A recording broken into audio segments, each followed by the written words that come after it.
जय हिंद दोस्तों। कहते हैं कि काम ऐसा करो कि पहचान बन जाए, काम ऐसा करो कि पहचान बन जाए, चलो ऐसा कि निशान बन जाए। अरे जीवन तो हर कोई काट लेता है, अरे जीवन तो हर कोई काट लेता है, मगर आप ऐसे जियो कि मिसाल बन जाए, मिसाल बन जाए।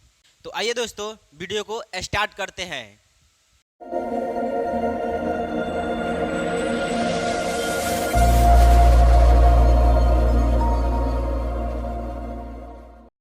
तो दोस्तों हम लोग आज के इस वीडियो में जियोग्राफी पढ़ने वाले हैं, यानी जियोग्राफी से वैसे प्रश्न पढ़ेंगे जो आपके बोर्ड परीक्षा में पूछा जाएगा, इसी से रिलेटेड पूछा जाएगा, यही प्रश्न पूछा जाएगा। तो बस आप वीडियो के अंत तक बने रहिए और हम आपको बताते हैं वह क्वेश्चन और समझने का प्रयत्न कीजिएगा। और यदि आपके पास भी कोई प्रश्न है, यदि उस प्रश्न यानी कि वो प्रश्न आपको समझ में नहीं आ रहा है, तो आप कमेंट में जरूर बताइएगा। उस प्रश्न पे भी चर्चा एकदम विस्तार से किया जाएगा, हमेशा की भांति। तो आइए दोस्तों सबसे पहले हम क्वेश्चन को नोट करते हैं और फिर समझने का प्रयास करते हैं। तो दोस्तों इस प्रश्न को तो हम नोट कर लिए, लेकिन अब इस प्रश्न को समझ लेते हैं और एकदम माइंड को कंसंट्रेट करके समझिएगा। हम आपको पिछले वीडियो में बताए थे कि ऐसे जगह पर जाकर के पढ़िए, याद कीजिए जहां पर आपका आवाज सब कोई सुन सके, यानी कि कोई भी सुन सके, कोई नहीं सुने तो भी कोई दिक्कत नहीं है, लेकिन आपके कानों में दूसरे किसी का आवाज नहीं सुनाई देना चाहिए।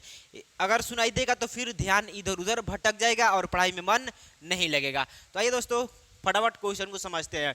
देखिए पहला प्रश्न क्या करेगा, फसल चक्रण मृदा संरक्षण में किस प्रकार सहायक है। ठीक है, फसल चक्रण अब होता क्या है, आपके मन में यह डाउट होगा, एक प्रश्न होगा। ठीक है, तो देखिए फसल चक्रण होता क्या है, तो सीधी सी बात है कि फसल को बदल बदल के रोपना ही फसल चक्रण कहलाता है। अब कह रहा है क्या, फसल चक्रण तो समझ गए कि फसल चक्रण यानी कि फसल को अदल बदल के रोपना, कृषि करना, वही होता है अपना फसल चक्रण।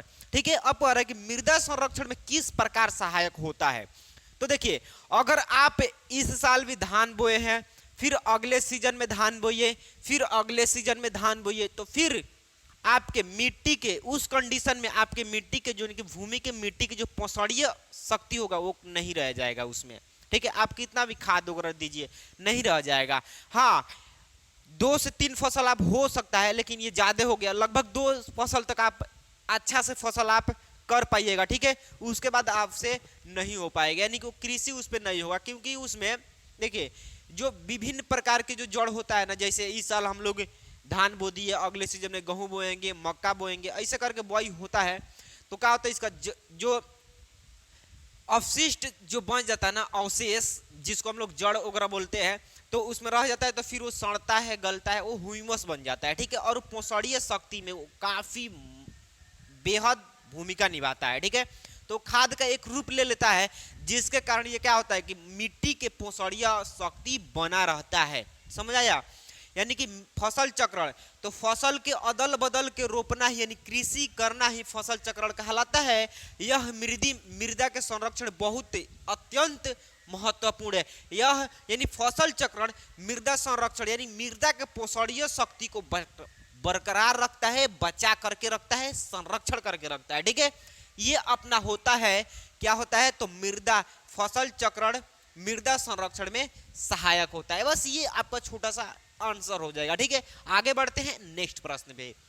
अगला प्रश्न क्या है कि बहुउद्देशीय परियोजना से आप क्या समझते हैं। देखिए लॉजिक लगाइए, बहुउद्देशीय परियोजना, इसमें देखिए बहुत उद्देश्य, इसमें क्या छिपा है, इसका संधि विच्छेद कर दीजिए, 2 भागों में इसको तोड़ दीजिए तो बहुत उद्देश्य हो जाएगा। ठीक है, बहुत उद्देश्य, बहुत उद्देश्य यानी कि बहुत से उद्देश्य, जो बहुत से उद्देश्यों को जो पूर्ति करता है ना, वही होता है बहुउद्देशीय परियोजना। यानी कि बहुत से उद्देश्य करने का मतलब हम एक साथ बहुत से कार्यों को संपादित करता है, बहुउद्देशीय परियोजना कहलाता है। देखिए बहुत सिंपल है, जो एक साथ बहुत से उद्देश्यों को पूर्ति करता है वो बहुउद्देशीय परियोजना कहलाता है।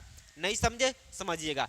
एक साथ यानी कि हम जो जल है, गढ़ा के जल हो गया, भूमिगत जल हो गया, भूपृष्ठ जल, कोई भी जल ले लीजिए। ठीक है, गढ़ा वाला जल अपना यही आता है भूपृष्ठीय जल के अंतर्गत, ठीक है। और भूमिगत जल जो नीचे है, जिसको हम लोग हैंडपंप के जरिए निकाल करके पेय जल के उपयोग में कार्य करते हैं, ठीक है। तो ये होता है अपना भूमिगत जल।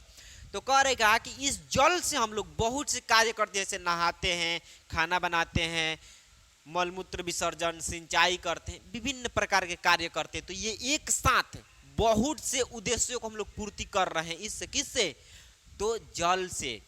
तो बहुउद्देशीय परियोजना वही कहलाता है कि जो एक साथ बहुत से उद्देश्यों को पूर्ति करता है, बहुउद्देशीय परियोजना कहलाता है। बस ये आपका सही उत्तर है। इसको दिमाग में चल गया है तो कमेंट में बता दीजिए, ठीक है। आगे बढ़ते हैं। अगला क्वेश्चन देखिए, बहुत आसान प्रश्न है कि जल संसाधन के उपयोग लिखिए। अब आपको पता है जल संसाधन है, ठीक है। अब जल मानव जीवन के लिए या वन्य प्राणी हो गया, जीव हो गया, यानी हम लोग हो गए, पेड़ पौधा हो गया, जानवर हो गया, किसी भी जीव को ले लीजिए, उसके लिए क्या है, बहुत जरूरी है। यदि जल नहीं रहेगा तो काम नहीं हो पाएगा। अब देख लीजिए, अगर जल नहीं रहेगा तो क्या पेड़ पौधा का विकास हो पाएगा, नहीं रहेगा तो ऑक्सीजन नहीं रहेगा, हम लोग टपक जाएंगे, ऐसा होता है। और पेड़ पौधा नहीं रहेगा तो ऑक्सीजन नहीं रहेगा, जिसके कारण हम लोग टपक जाएंगे। ये सारा समस्याएं आता है। तो क्या है कि जब ऑक्सीजन नहीं रहेगा तो कैसे होगा। बताइए, प्रकाश संश्लेषण में तो जल ही महत्वपूर्ण भूमिका निभा रहा है, तो इसमें ये कंडीशंस होता है। तो जल संसाधन की सीधी सी बात है कि जल संसाधन के क्या उपयोग है। तो जल संसाधन मानव जीवन के लिए बहुत महत्वपूर्ण है, महत्वपूर्ण संसाधन है। जल संसाधन के अनेकों उपयोग, जैसे सिंचाई हो गया, कृषि करना, मत्स्य पालन हो गया, मलमूत्र विसर्जन, नहाना, खाना बनाना, जो आप जल के उपयोग करते हैं उसको बस प्रिंट कर दीजिए, हो गया आपका उत्तर। जल माने जो हम लोग उपयोग करते हैं वही तो जल है, फिर वो संसाधन है, ठीक है। अब संसाधन क्या होता है, तो जो मानव जीवन के उपयोग में आता है, तो जल तो मानव जीवन के उपयोग में आता है और ये बहुत महत्वपूर्ण संसाधन है, ठीक है। तो ये क्या कर, इसका उपयोग लिख देना है आपको, बस इसमें कुछ और नहीं करना है, ठीक है। बस आई होप कि आप क्वेश्चन को समझ गए हैं। और आपके पास कोई क्वेश्चन हो, किसी प्रश्न में एमबीडी गाइड हो, गोल्डन हो, कोई भी मॉडल पेपर हो, किसी भी गाइड से, बुक से कोई भी प्रश्न है तो आप कमेंट में जरूर बताइएगा, ठीक है। और इससे पहले वाला वीडियो नहीं देखे हैं तो जा करके देखिए, इसी वीडियो के डिस्क्रिप्शन में आपको लिंक मिल जाएगा, फटाफट जाइए और वीडियो को आनंद लीजिए, वह प्रश्न आपके लिए बहुत महत्वपूर्ण है। और जल्द ही आपसे मिलेंगे अगले नेक्स्ट वीडियो में, तब तक के लिए बाय, जय हिंद।